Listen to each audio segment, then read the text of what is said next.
want to start off by asking a question. How many of you in the room are entrepreneurs? All right. How many of you in the room have done interviews on TV? What about radio? Podcast?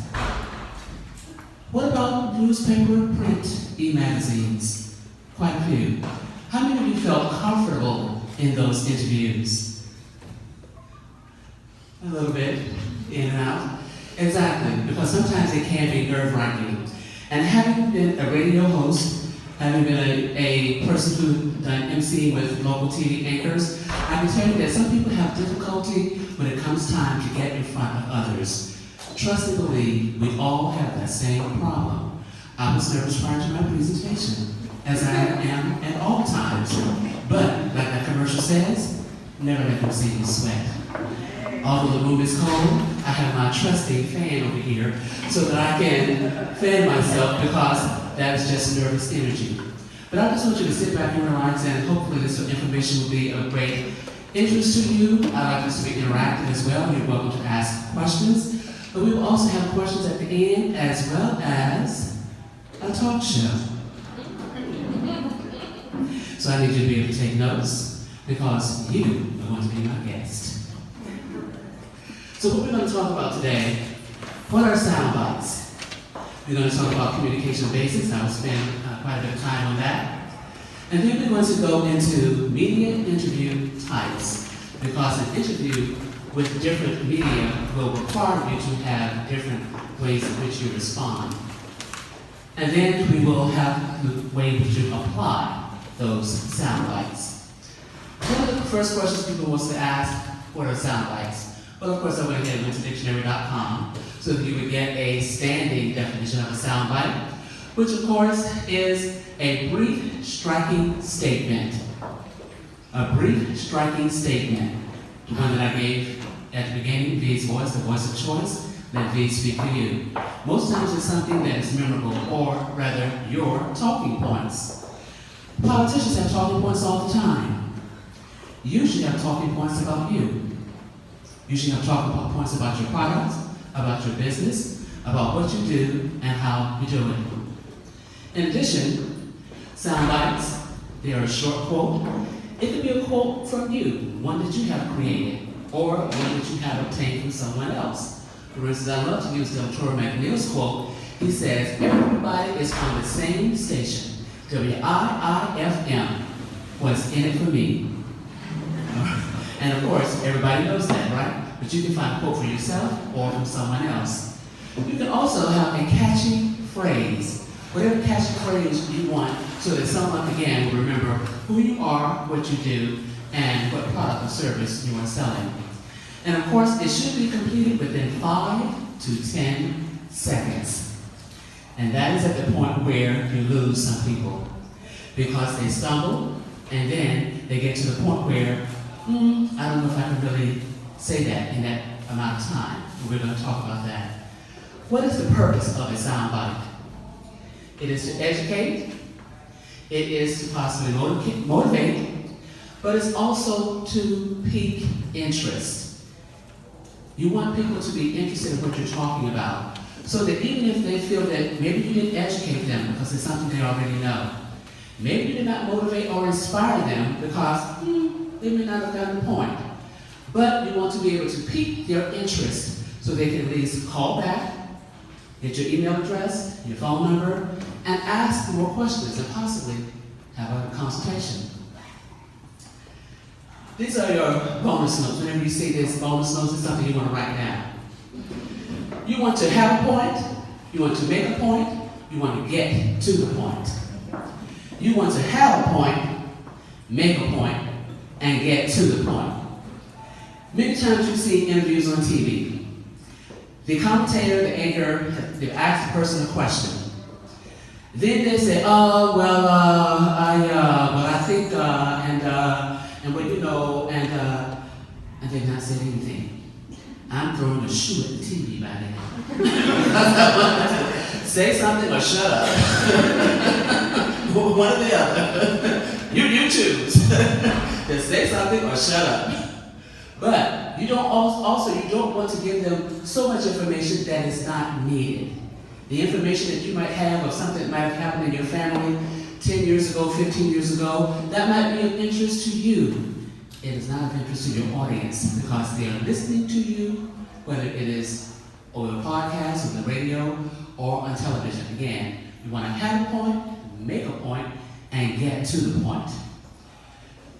There is a research study that says the cost of this device right here, our smartphones, is unfortunately just a little dollar.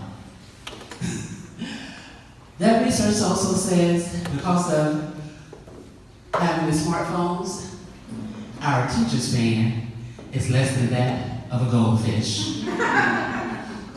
A goldfish, 9 seconds.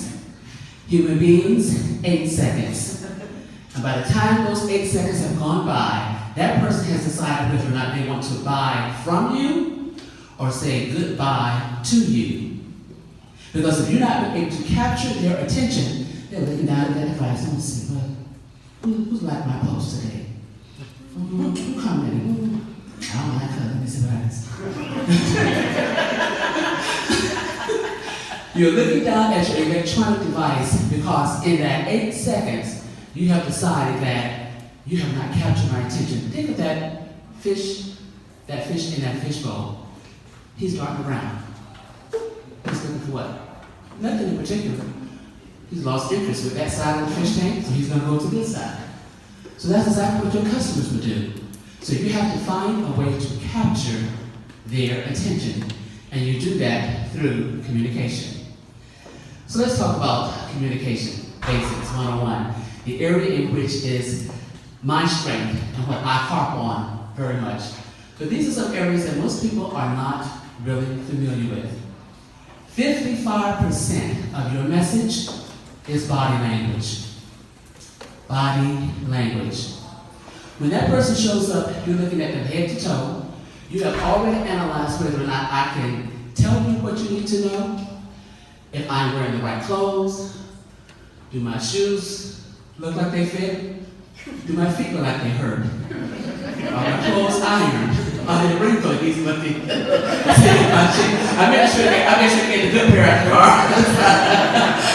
I know the broke down was in the trunk of the car, so that I could drive in those later when I leave the presentation. But they're looking at you from head to toe to see whether or not your makeup is on right. They want to see if you're jacked up or if you're macked up. If you jacked up in your clothing, or you got your makeup on right from MAC, Revlon, whomever it is you might decide to wear. Most times in those conversations, you would ask the person, can you repeat yourself? It's not because we didn't hear you, it's because we were taking all this in. And many times we have to listen harder the next time. One presentation I was at, this young lady, bless her heart, she was giving a motivational presentation. I cannot tell you to this day what she talked about, because the dress she had on looked good probably 5 years ago. But it looked as if like one of those, they were talking about on the news yesterday, pythons in the Everglades swallowed something and it didn't finish digesting it. All I could do was look at her stomach the whole time. You were motivating me on what? Exactly. I did not hear her the whole time. She was probably an expert.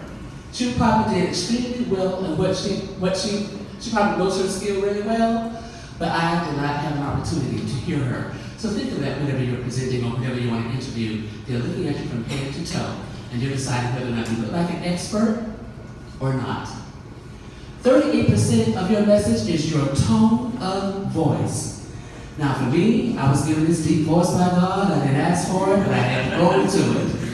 Did not know my voice was this deep until I was a communications student at University of South Florida. Saw myself on video and I said, that look like me, but that doesn't sound like me. Because I remember having this little teenage girl voice like most teenage girls. When I saw myself on video, can you play that again? And I literally had to grow into this voice. Because to most people who hear my voice over the phone, they say, sir. I'm not offended by it because I understand that the resonance in my voice is generally that is what a man will have. But I don't care because you know what, my voice is sexy. Whether you like it or not, it doesn't matter, that's your problem. Because you know what, I get paid to use my voice. And that's what I tell other people, because how many of you have liked your voice when you heard it on the recording? Very few people. Very few people. But when you hear your voice, that is what other people hear. What I say to you, whether your voice sounds like Homer Simpson or whether it sounds like Barry White, go ahead and like your voice because that is the voice you have. What I suggest you do is sound like the authority that you are and move on. If you are a person who speaks in a monotone and people are waiting until you get to the end of the sentence, again, God gave you that voice too. What I suggest for you to do, maybe you want to use words that are more excitable in your presentation. You may want to use adjectives or words that are very colorful so that people will remember the excitement that you had in what you were delivering as opposed to the monotone. Also, your tone when you're speaking should match the words that you're saying. For instance, if I said, I'm happy. My words said I was happy. My tone did not say that. So you want to watch your tone because when you're in an interview, and especially when people cannot see you, you're on the radio, they are processing, what does this person look like? What do they sound like? And if they see you on TV, well, they're saying a few more things. I'm not going to tell you about that. Your message, 7% of your words. Only 7% of your message are the actual words you use. So it's extremely important that you choose your words wisely. If you don't know how to do that, you may want to take some time and go back to what they taught you in elementary school, middle school, high school. And then study the language that you know you're comfortable with so that you'll be able to communicate well. But that 7% is extremely important because if you don't use the right words, people will tune you out. One of the reasons people decide to tune you out is because of filler words. Filler words, or as we call them in Toastmasters, audible pauses. Those are words that we use to help hopefully deliver the message, or have a pregnant pause, which means that you are starting to talk, and then you're waiting for the next word to be birthed. That's why they call it a pregnant pause. But let me show you some audible pauses or filler words that you and I might have used. And by the way, filler words are fine as long as you don't use them excessively. But here we go. And let me say this ahead of time. Some of you in the room are not going to like me after I show you some of these words. Because what I usually ask my students is to go home and listen to their family, friends, and their loved ones and see how many of these words they use. Just to put the recorder on the phone to record their voice. Then I ask you to play it back, and this is even for yourself as a tip, to see how many of those filler words or phrases you've used. Play that recording back and see how many of them you have decided to eliminate from your conversation. And then some of the presenters you will hear later today or maybe next week or maybe later this week, you will sit in their presentation and you're going to hear some of these filler words and you're going to say, and they get to the point. So I apologize ahead of time if you're one of those presenters who's coming after this. Okay, like so. You know what I mean? Like, that's a southern. That's what I'm saying. I was gonna go down to the store and I was gonna buy some Coke for the game and And some of these people might be in your family. Do not cause yourself to wind up in divorce court because you have pointed out their audible pauses or their filler words. However, if it is a family member with whom you care a lot about and you know that it might be preventing them from moving on in their career, it is a private conversation you want to have with them. And this is something that I really do not do to other people in order to shame them. Because for me, when any person is speaking to me, I am constantly evaluating what they're saying. And this I hear all the time. I am ticking mark all of the audible pauses and filler words that you've said, and I'm waiting for you to get to the point. Yeah, and sometimes if a person doesn't get there, then I have to go into my radio show host part and just say, okay, what you're trying to say is to help you along the way. And sometimes you will hear that others will do that to you as well. But if you're one of these individuals who use filler words, and of course, this is just a small list. Whatever your word might be, somebody said today your word is basically. Somebody might say frequently. Somebody might say, well, whatever that might be. What you say? At the end of the day. Exactly. At the end of the day. Anybody want to holler out another one of their filler words? What do you use? Anyway. Get what? Anyway. Anyway, exactly. Any other filler words? No. Actually.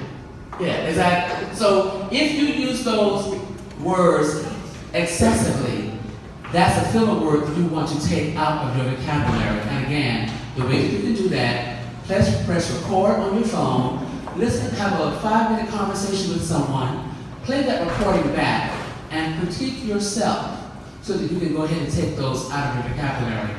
When I was in the Toastmasters Club, one of the clubs used to have a goose horn that they would play every time that person would have an audible pause. This one person in a 2-minute presentation had 17 audible pauses, and they heard that goose horn every time they spoke. The next time, they had fewer audible pauses. Now, in our club, we charge 5 cents for every audible pause, or every filler word, and at the end of the year, we would have an audible pause party. So, for those who wanted to contribute to the can, we had a very good time. But yes, again, filler words are okay, as long as you don't use them excessively. Question number 1 that is generally asked in an interview. What do you do?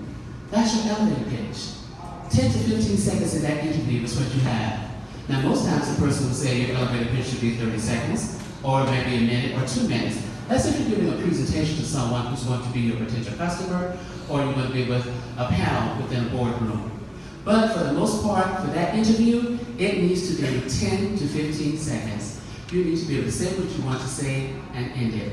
For instance, whenever someone wants to ask me about what do I do, as an Veronica Blakely at Voice Communications, I help individuals become effective communicators so they can present it and quit it. That's within 10 to 15 seconds. I told them my name, I told them my company, I told them what I do, and I told them the result of what I do at the end. Now, it takes some time for you to maybe get that together and decide how you want to frame that. And I had to go through that process as well, because I did not know initially what I wanted to do or how I wanted to say that.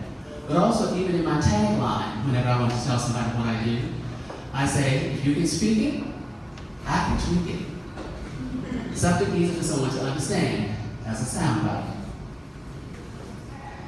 Let's talk about this bonus note here. If you cannot write it in a sentence, you can't say it in an hour. If you cannot write that point you're trying to make in a sentence, you can't say it in an hour. In other words, that interview is going to be over before you've told them anything about who you are and what you do. They're still waiting to get that information about your elevator pitch. They're still waiting to find out what you do. That's because you're trying to tell them how back in Kansas City, you and your grandma used to sit on the porch, and every time y'all sat out there, you saw the sun shining, and oh, I thought this was really nice, and I'm thinking they don't care. They really don't care that you have a grandmother or that you live in Kansas City. All they want you to do is get to the point. So think in terms of trying to make sure that you narrow down the information so that that person who's listening to you, whether it's over the radio, or whether it's on TV, on a podcast, or even on a live social media interview, that you are getting to the point. I'm going to wait to take the picture before I change the screen. Okay. I'm sorry about that. That's okay. That's okay. That is it. Now, question number 2. Why did you choose this type of business? Sometimes people ask, why did you choose this type of business? Well, I don't know. Well, I just kind of thought that it would be interesting. No, that's the wrong answer. And I've asked people this in an interview. they really did not know why they chose that line of work. The reason I chose my line of work in communication, when I was a corporate manager and I was sent there to interview someone, they could not put two words together to make a sentence. It happened so many times and I could not tell that person why they were not hired. I decided to turn that problem into a business, and that's how I came up with these voice communications. That's what I did. That's why I started my business. If you're not able to tell somebody that in an interview, again, they asked somebody this morning, what problem are you solving? Who's your customer? Who are you trying to market to? Those things you need to know, because that person who's listening, they want to know again whether they want to buy from you or say goodbye to you. And then you want to master your message. What do you want the audience to know about you? Now, sometimes people get a little personal in interviews. They start telling them whether they're married or single, what their income might be, how many dogs and cats they have, what their children's names and all of that. Generally, it's okay if you want to share some of that information, but not all of that information, because you're giving out too much information for somebody to possibly track you down, steal your identity, or do some harm to you when they were able to find you later on because you told them everything. Sometimes when it comes down to this, I will tell them any personal information about me.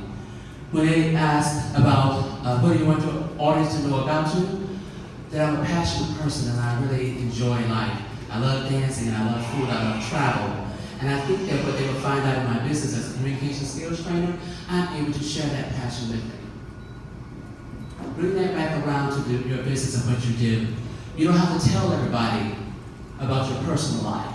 And if it's asked in an interview and you don't feel comfortable with that, let them know. I like to stick to the topic at hand if you don't mind. And just move right along. You want to, again, master your message by explaining what you do. And explain why you do it. You want to make sure that you are succinct in being able to state that. Explaining what you do and explaining why you do it. Some people don't have a purpose. I've seen some people who go into business because they saw somebody else making money doing that particular thing. And they decided, oh, I'm going to do that too. And then they flop. And they don't know why.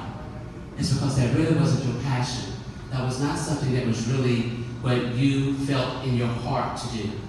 So you need to know why you're doing it, and you need to know what you do and why you're doing it. And then you want to measure your message. Yeah. You want to think about how much you want to tell that person about your business. Because again, other people are listening. Depending on how much you tell about your business, somebody might decide to steal your ideas, go out and hang out a shingle, and the next thing you know, they're doing what you said you were going to do. I've seen it happen many times. They will take your information. But as one entrepreneur said online, and I love this line, she said, you may take my ideas, but I bring the magic. Yes. I love that. I love that because it is true. Because what you do, I can't do it the way you do it. What I do, you can't do it the way that I do it. And so, think in terms of that again. Knowing what you do and what you want to share with that person in the interview. Because the person who's interviewing you, they might have an interest in trying to get all your information. Also in that interview, the one thing I like to share with them is that I give consultations and I try to break down the service industry so that I can see what I'm able to share with the person. Because this other bonus note you really need to write down. What I do is for free. How I do it is for a fee. Say that with me.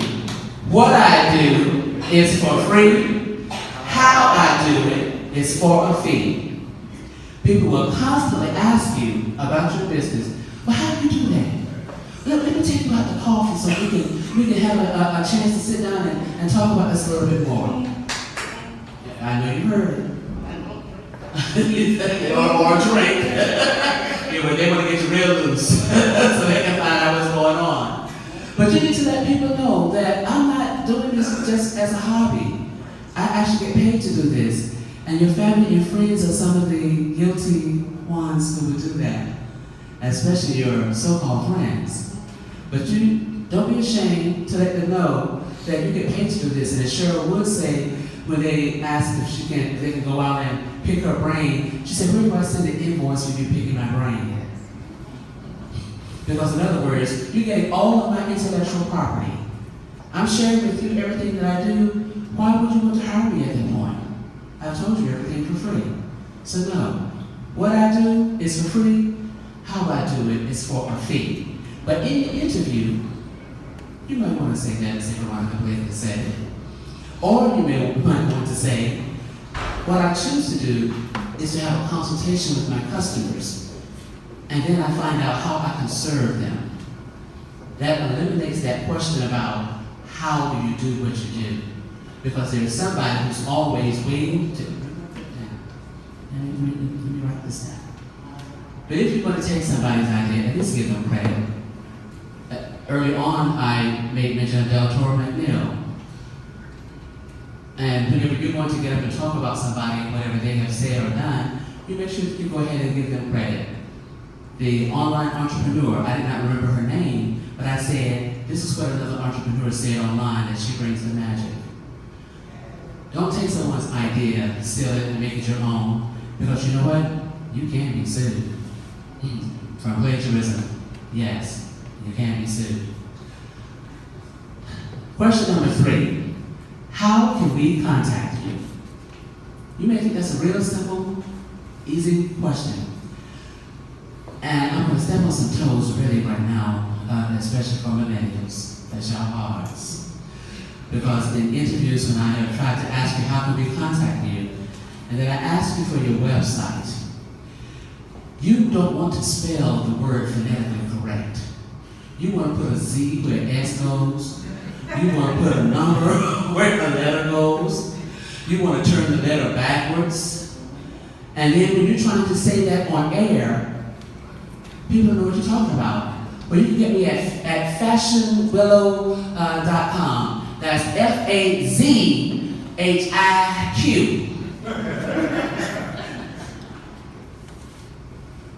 They won't be able to find you. Also, leave off the 3 W's. It is understood. If that person wants to reach you, you can reach me at vblakely.com. Most people still put that www there. You're taking up time in that interview. You don't have to say that. Most people don't know that. Also, you may not want to give out your phone number. You might want to have a Google Voice number so that they can call Google Voice, and that will be directed either to your phone or to your Gmail account so that you can read the message later, so that you don't give out your phone number online, because there's a lot of crazies out there. Also, if you want to give out your email address, you want to make sure, again, that it's easy enough for someone to write down. Because my name is long, my website also not only is vblakely.com, but it's veronicablakely.biz. Most people can't spell Veronica and they can't spell Blakely.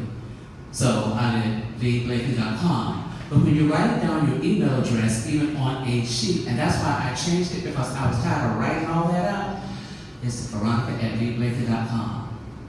As opposed to Veronica Blakely at veronicablakely.biz, veronicablakely.com. Because my name was too long. I ran out of paper, and I was tired of writing. So think in terms of that. So when they ask, how can I contact you? I always say, you can go to my website at vblakely.com, click on the contact sheet and send me your request. Very simple. I don't even give out my email address. I don't give out a phone number. I make them go to the website because I want them to go to the website. All right? Please have a website. Some people don't. People say, well, you go to my Facebook page. No, yeah, that Facebook page is nice, but you need to actually have a website. You can get some for free, Wix.com, WordPress.com, several others out there.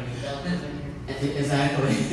So just have a website, even if you just want to have one page. But they always want to ask, how can we contact you?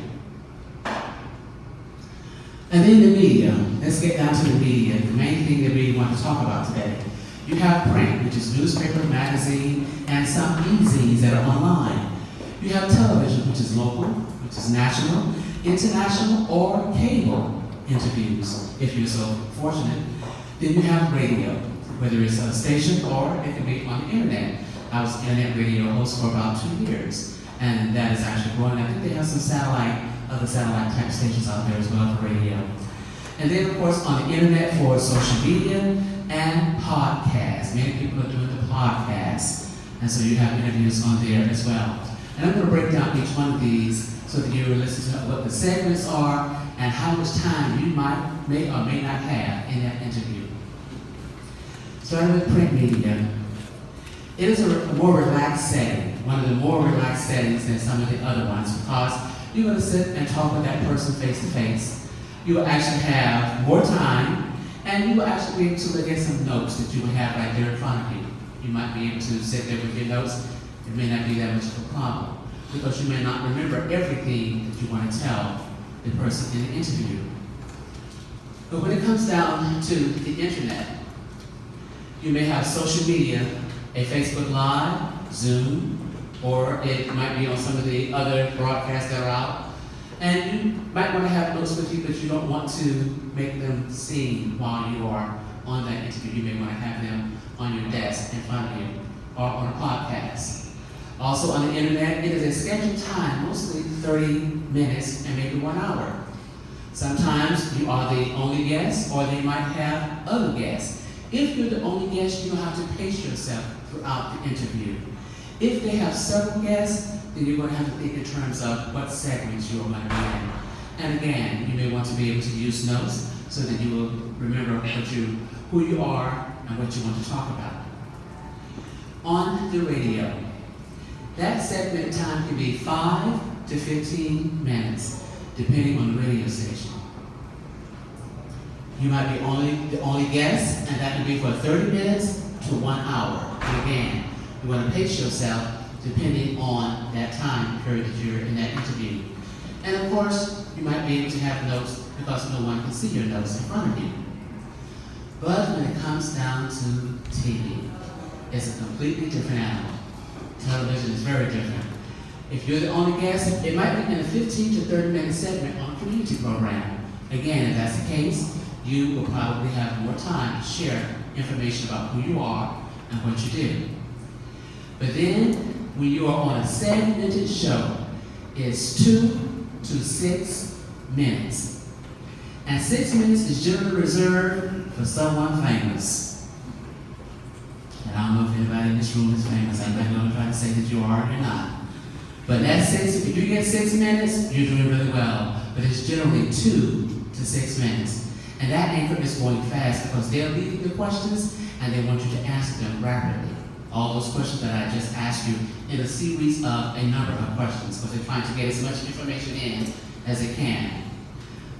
Do not bring any of those to TV. When you sit there and say, well, let me see, what you asked me, let me see. Flip through the pages now. But even if you're on radio or a podcast, if you have notes, put them in a pocket protector inside of a notebook so that if you have to turn the pages, no one hears the pages as they're turned. That's a bonus number for free. But on TV, do not take any notes for you. Bless you. Either you know your information or you don't. And of course, that anchor would know that. And you don't want to embarrass yourself. Words matter. Words really do matter a lot. You want to avoid words like absolutely and certainly. And you're probably saying, why do I want to avoid those words? I learned this from an anchor.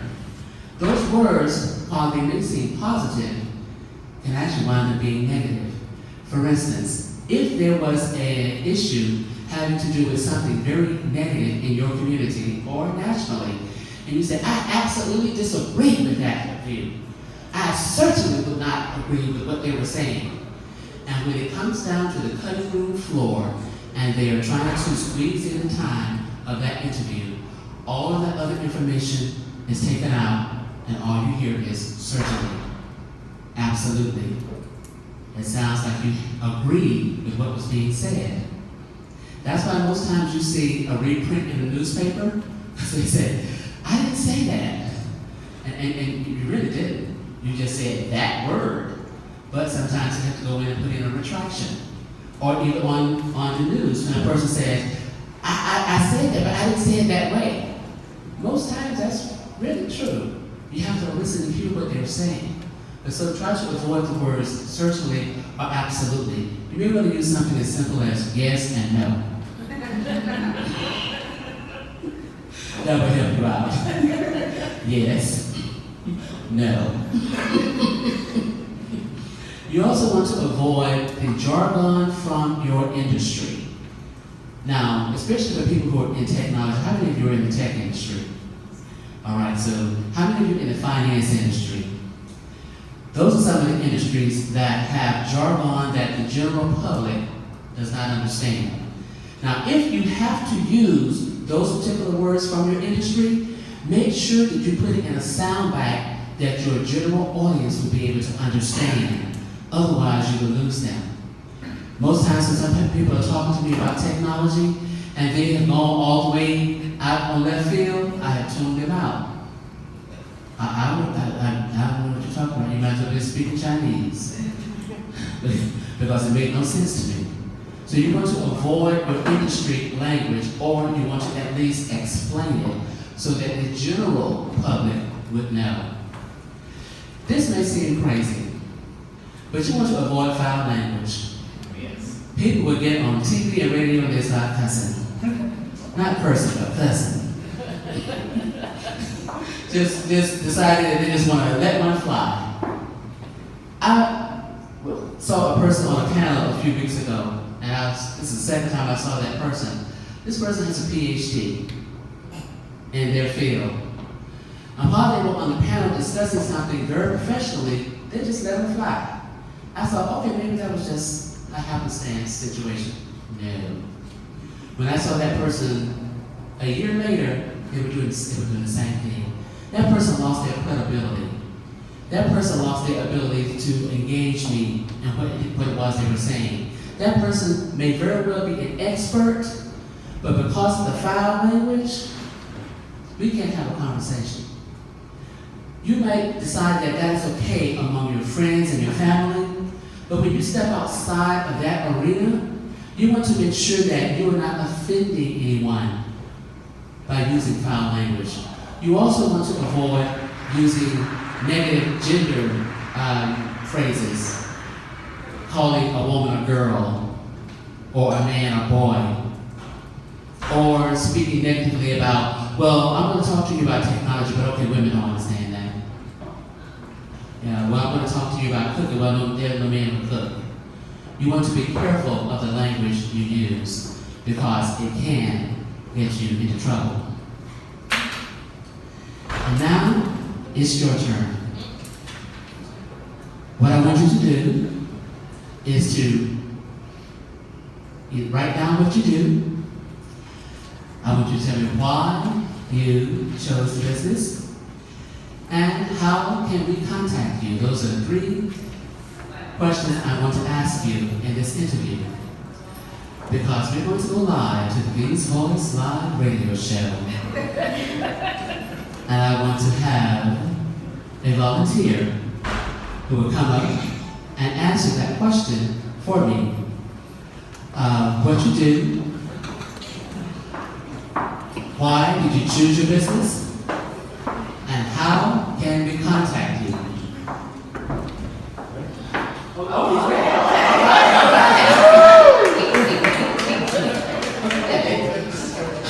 We're at the V's Voice Live show, and we're talking to entrepreneurs, and today we have with us Marcus Moore. Okay, this is Marcus Moore. Okay, Marcus, tell me, Marcus, what do you do? I am a web developer. I own a business called True Holistics. We focus on holistic health, hemp, CBD products, and we're hemp activists. I'm not finished with you. Okay, Marcus, why did you go into this business? Multiple reasons. I got tired of watching people die from pharmaceutical products. And I got tired of watching us die from wearing clothes with dyes in them, and living in homes that are insulated with products that cause allergies and other sicknesses within our body and really just hurt our health. So he has a social conscious part to his business. That is very, very honorable. So Marcus, how can we contact you? You can contact me. My phone number is 813-542-9119. There's no other better way to call me. Okay, do you have a website? We have a website, it's truehandballistics.com. You can catch me on Facebook at truehandballistics, Instagram at truehandballistics, Twitter, all the social sites, LinkedIn. And I'm working on a podcast. Okay, let me ask you a question, okay? I want you to say that website again for me, and I need you to slow it down, because I'm not sure I understood what you said. truehandballistics.com, that's TrueHempHollistics. I think I spelled that right. Okay, case in point. Okay, thank you. Give Marcus a hand.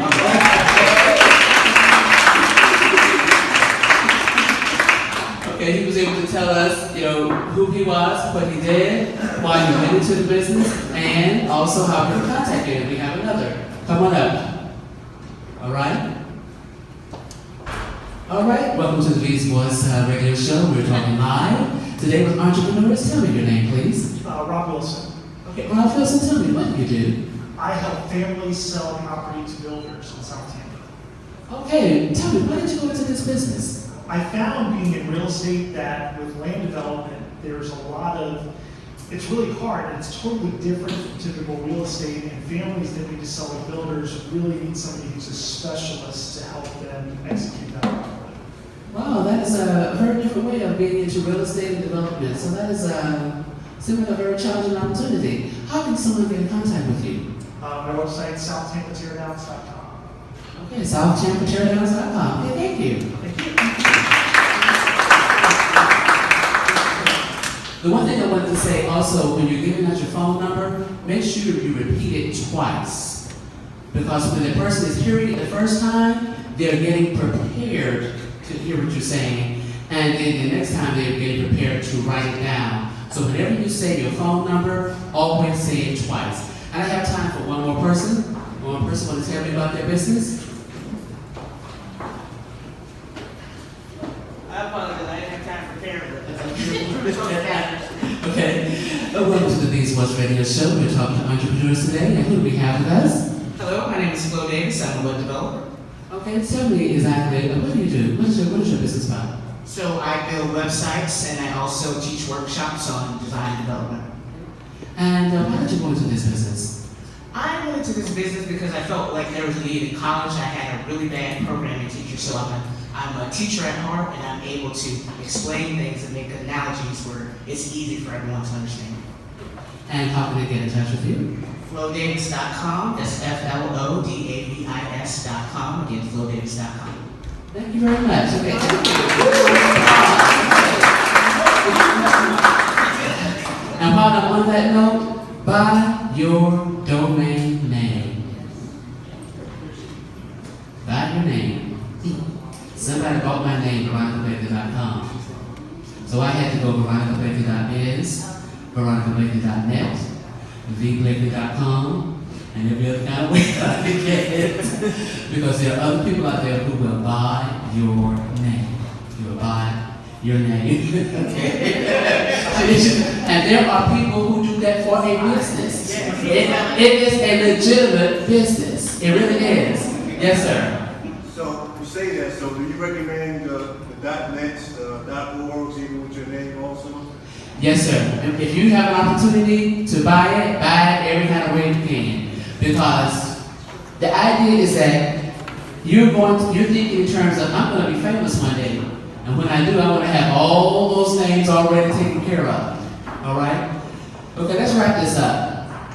First of all, you want to make sure that you study your craft. You want to rehearse before the interview.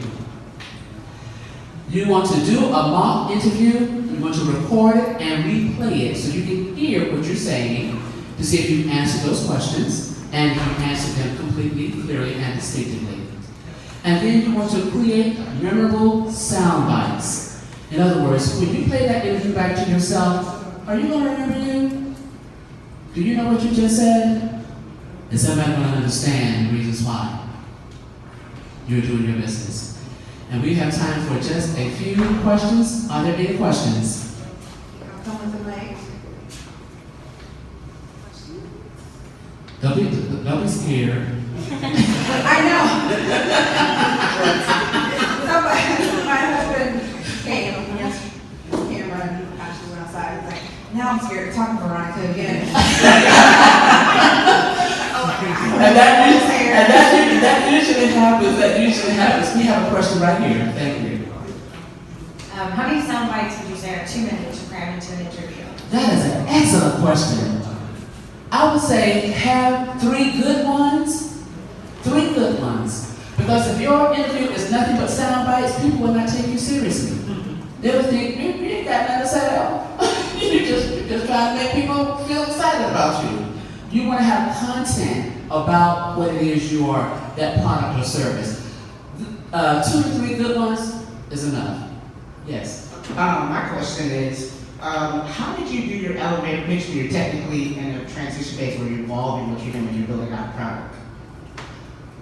What you can say is that it's in the development stage. However, this is what I'm doing now. However, what I plan to do in 6 months is, okay? Next question? Yes, sir. We're not, probably not, you don't want us to be comedians, but would you ever recommend a little bit of humor in any of your sound bites? That's an excellent question as well. Only if you can do it well.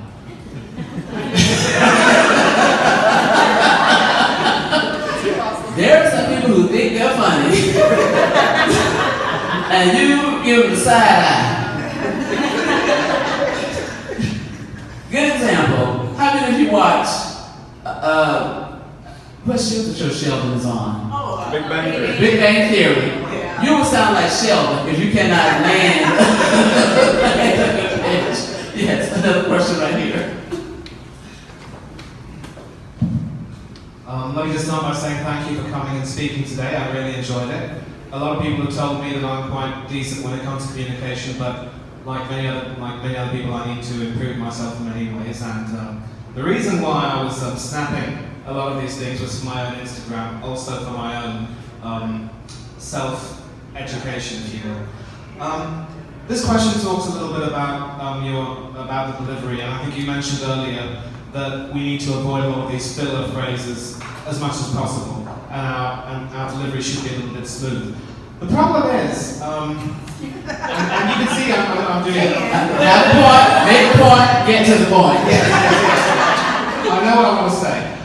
There does come a time when, if you're a little bit too slick and a little bit too smooth in your delivery, you can be perceived as being a little bit robotic or being a little bit too well rehearsed.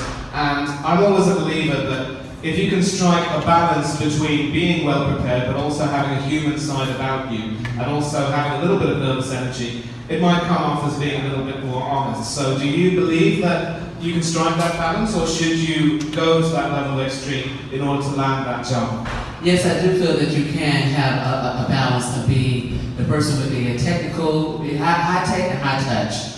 Because you don't want to make people think that you are a slick Rick or that you're being too technical. And that's where you may want to offer maybe a little something personal about you. The personal doesn't necessarily, again, have to be about your family. Like, for instance, I say something personal about myself, and I said, I love dancing. That's personal.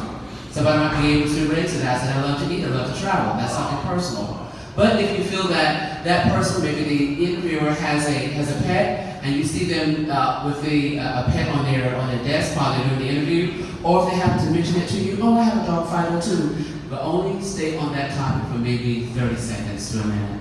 And that will allow you to have that personal touch, because that person who's hearing you on the radio or on TV will say, oh, I can really relate to that individual.